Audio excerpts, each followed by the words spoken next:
રાધે રાધે, જય સિયારામ. આપણે શ્રી શ્રી ગયા પ્રસાદ પંડિતજીનું ચરિત્ર ચાલે છે. ગયા પ્રસાદ પંડિતજીના ચરિત્રમાં જોયું કે કૃષ્ણદાસ ભાગવતના શ્લોક સરસ રીતે બોલતા હતા. એટલે ગયા પ્રસાદ પંડિતજીએ કીધું કે કૃષ્ણદાસ, ભાગવતના શ્લોક તો તું બહુ સારા બોલસ, તો આપણે રામાયણ અને ભાગવત બે વસ્તુને ચાલુ કરી દઈએ. બે વસ્તુ ચાલુ કરી દઈ અને બે વસ્તુના પાઠ કરીએ. તો કૃષ્ણદાસ કે ઠીક છે, આપણે બે વસ્તુના પાઠ કરશી. પછી અડધી કલાક ભાગવત, અડધી કલાક રામાયણ અને કલાક એક ગયા પ્રસાદ પંડિતજીનો સત્સંગ. આ વસ્તુ કાયમી માટે ચાલુ થઈ ગઈ. કાયમી માટે આ સત્સંગ છે એ ચાલુ થઈ જાય છે. તો બન્યું એવું કે ગયા પ્રસાદ પંડિતજીના એક નાનકડા છોકરાઓ ભક્ત હતા, 10-12 વર્ષના. તો ગયા પ્રસાદ પંડિતજી રોજ એને 5 શ્લોક કંઠસ્થ કરવા દે.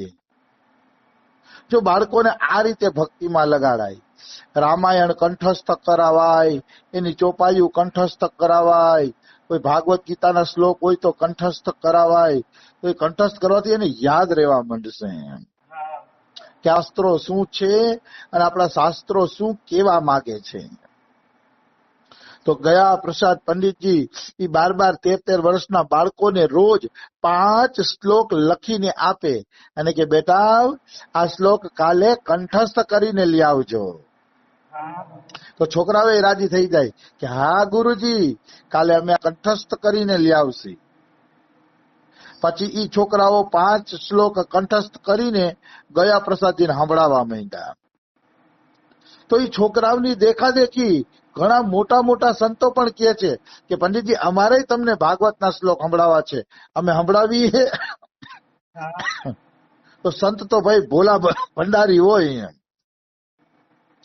સંત અતિશય ભોલા ભંડારી હોય છે, એ કોઈને ના પાડતા નથી. આવી વસ્તુ છે.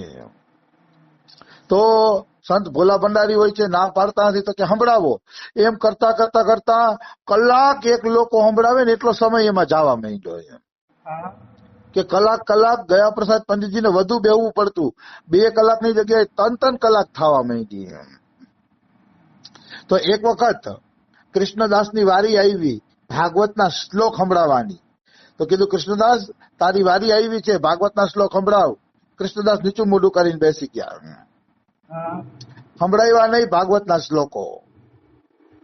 તો કે કેમ કૃષ્ણદાસ આજે ભાગવતના શ્લોક નથી સંભળાવતા?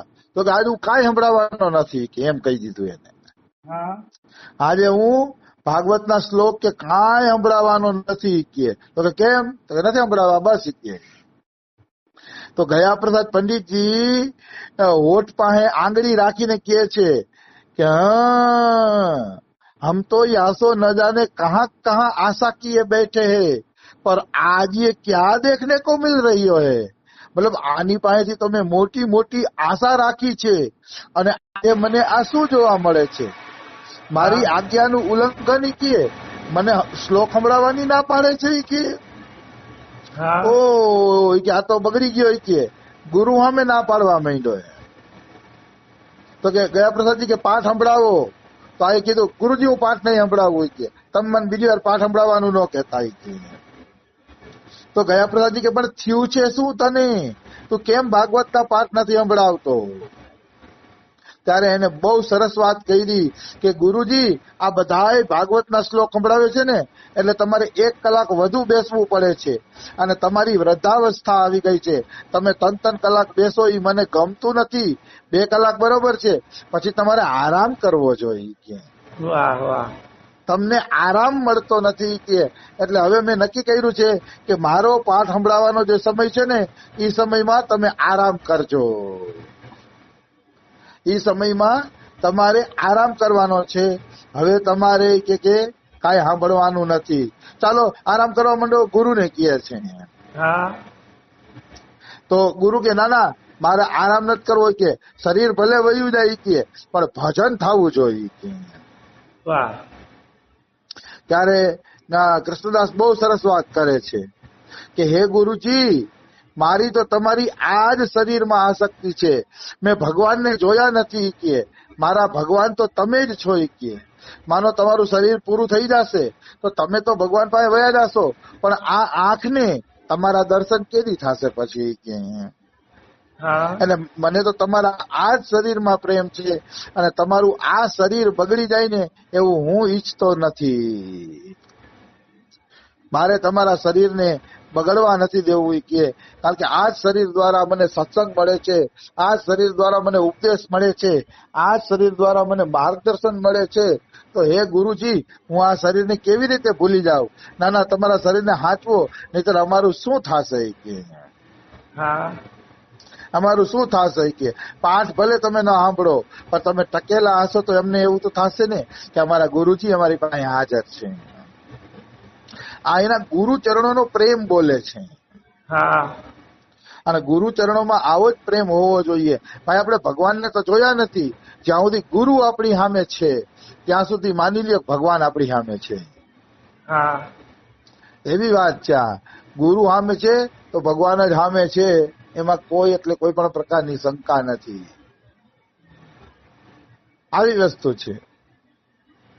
તો પછી ગયા પ્રસાદજી કહે છે, અચ્છા તો આપણે એક નિયમ બનાવી લઈએ કે હવે કોઈ મને અલગ અલગ શ્લોક નહીં સંભળાવે કે આપણે ભાગવતનો પાઠ જ અડધી કલાક રાખીએ, એ પાઠમાં બધા એકયારે ગાઈ લઈએ.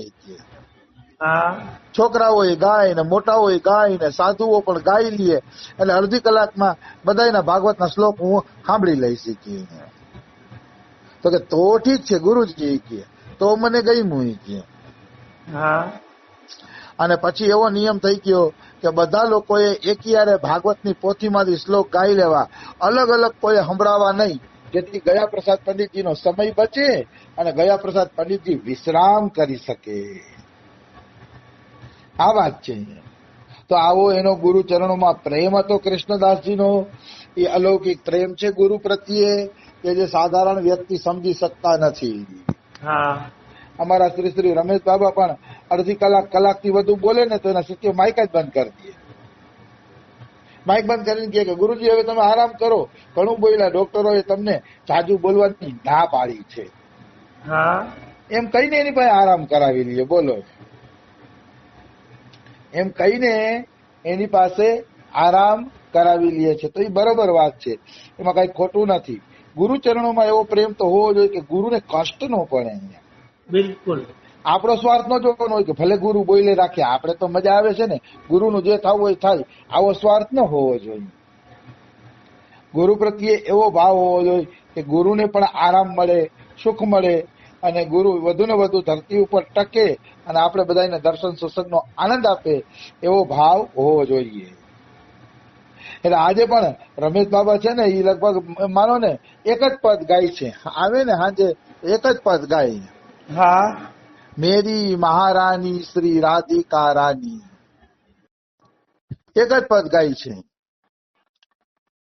કહેવાનો મારો ભાવ શું છે? કહેવાનો ભાવ એ છે કે મનુષ્યએ ગુરુ ચરણોમાં પ્રેમ આવો રાખવો જોઈએ. હવે આવે છે બુહારી સેવા, સોહની સેવાની વાત આવે છે. ગયા પ્રસાદ પંડિતજી નિત્ય ગિરિરાજની આજુબાજુ ચબુતરા ઉપર સોહની સેવા એટલે બુહારી સેવા એટલે કે વાળવાની સેવા કરતા. સાવરણી લઈને કચરો કાઢવાની સેવા કરતા. ધન્ય છે આવા મહાપુરુષોને કે આવડી ઊંચાઈ ઉપર પહોંચેલા હોય તો એ બુહારી સેવા જેવી સાધારણ સેવા કરે છે. આનું નામ સંત કહેવાય. ઘણા સંતો તો હવે તો સંતો એવા વીઆઈપી થઈ ગયા છે ને કે પોતાની ગાદીથી નીચે ઉતરતા જ નથી. પોતાની ગાદીથી કોઈ એસી વાળો રૂમ હશે, ગાદી, હું એસી વાળા રૂમનો વિરોધી નથી, પણ કહેવાનો અર્થ શું છે કે સંત ટાઈમ આવે ત્યારે હાથેથી સાવરણી કાઢતા શીખી જવો જોઈએ. એને એવું ન હોવું જોઈએ કે હું આશ્રમનો મહંત છું એટલે બધા કામ સેવકો જ કરે, હું કામ ન કરું, એવું ન હોવું જોઈએ. બુહારી સેવા પણ પોતાના હાથેથી કાઢવો જોઈએ. અમારા બાબાને મેં વાળતા જોયા છે, કચરો ઉપાડતા જોયા છે, પીરસતા જોયા છે, અને પીરસેલું ઢોરાણું હોય તો અહીંયા પોતું મારતા જોયા છે. હા અમારા બાબાને મેં બધાય પ્રકારની સેવા કરતા આ આંખેથી જોયા છે. એવી દિવ્ય વિભૂતિઓને પ્રણામ છે, સલામ છે. એવી દિવ્ય વિભૂતિઓને કે જે પોતે પણ સેવામાં લાગી જાય છે. હું નથી કરી શકતો સેવા, હું પોતે કહું એમ. હું પોતે પણ એટલી સેવા નથી કરી શકતો, પણ ગુરુજીને જોયું છે, ગુરુજી બધી સેવા જાતે કરવા લાગી જતા. ગયા પ્રસાદ પંડિતજી પણ જાતે બુહારી સેવા કરે છે. અમારા બાબા કહેતા હતા કે હું જયારે જયારે ગોવર્ધનની પરિક્રમા કરતો ને, તો ગયા પ્રસાદ પંડિતજી અહીંયા બુહારી કરતા, તો મને એવું હતું જાણે સાધારણ વ્રજવાસી હશે કોક એમ. ત્યારે મને ખબર નહોતી કે ગિરિરાજની આવડી મોટી વિભૂતિ હશે. હા કારણ કે સાદગીથી રહેતા, પોતિયું વારતા, ખાલી પોતિયું વારીને બુહારી સેવા કરતા હોય એટલે આપણે એમ જ થાય કે આ કોઈ સાધારણ હશે. હા એવું જ લાગે કે આ સાધારણ હશે. એટલે આવી વસ્તુ છે, સમજાણું? આવી વસ્તુ છે. તો ગયા પ્રસાદ પંડિતજી એક વખત ગિરિરાજના ચબુતરા પર બુહારી સેવા કરતા હતા. તો સેવા કરતા કરતા એની આંખો છલકતી હતી. ક્ષણ ક્ષણમાં એનું મોઢું વાંકા ચૂકું થતું હતું, કારણ કે રોતા હતા એટલા બધા, એટલા માટે. હા શરીર પુલકિત થઈ જતું હતું, અને સબરી મૈયાની જેમ જયારે પ્રતીક્ષા કરતા હોય ને એ રીતે રસ્તો સાફ કરતા હતા. હા કોઈ ગયા પ્રસાદજીને એ અવસ્થામાં જોવે તો એમ લાગે કે નહીં, એક સાધકનું જીવન આવું હોવું જોઈએ. હા એક સાધકનું જીવન આવું હોવું જોઈએ કે સેવા કરતા કરતા આંખમાં આંસુડા નીકળી જાય, સેવા કરતા કરતા ભાવ વિભોર થઈ જાય. આને સાચા સાધક કહેવાય, સબરી જેવા. બાકી તો સાધક કઠોર હૃદયનો સાધક છે ને, એ સાધક જ નથી ખરેખર. સાધકનું હૃદય તો કોમળ હોવું જોઈએ. સંત હૃદય નવનીત સમાના. અરે એ સાધક બુહારી કરતો હોય ને તો એ હૈયું ગદગદ થઈ જવું જોઈએ કે મારા પ્રભુના ઘરમાં હું બુહારી કરું છું, મારા પ્રભુના મંદિરમાં હું બુહારી કરું છું. એ યાદ કરી કરીને એનું ગળું ભરાઈ જવું જોઈએ, આંખમાંથી આંસુડા નીકળી જવા જોઈએ. પ્રભુના મંદિરમાં બુહારી કરવા મળે એ કોઈ સાધારણ વાત થોડી છે. એ બહુ મોટી વાત છે, બહુ મોટી દિવ્ય વાત છે કે જેને ભગવાનના ઘરમાં બુહારી કરવા મળે છે. હા એમાં કોઈ એટલે કોઈ શંકા નથી. આવી વસ્તુ છે. એટલે પ્રેમપૂર્વક સેવા કરવી જોઈએ ને સેવાનો હરખે થવો જોઈએ ને સેવાનું ગૌરવ હોવું જોઈએ કે મને સેવા મળી. નાની સેવા મળે તો ગૌરવ થવું જોઈએ કે નાની તો નાની, મને ભગવાનના દરબારમાં કોઈ સેવા તો મળી ને. હા સેવાનો જેને ગર્વ નથી ને એ સેવક ખોટો હે. કોઈને બુહારી કરવાનું કઈક ભાઈ તું વાળી નાખતો જરાક ફર્યું અને મોઢું બગડી જાય, કર અમને તો આવી નાનકડી સેવા આપી દીધી. મોઢું બગડી જાય તો માનવાનું એ સેવક જ નથી. હા એ સેવક જ નથી. સેવક તો એને કહેવાય કે જે પ્રસન્ન થઈ જાય, પ્રસન્ન થાય, આનંદમાં આવી જાય, એને સેવક કહેવાય. નાની સેવા આપો તો પ્રસન્ન થઈ જાય કે મને અરે મંદિરમાં કાગડા કૂતરા પાણી પીતા હોય ને એને સાફ કરી નાખો, એમાં નવું પાણી ભરી દો, મંદિરને વાળી ચોડીને ચોખ્ખું રાખો. આ કેટલી બધી સેવાઓ હોય.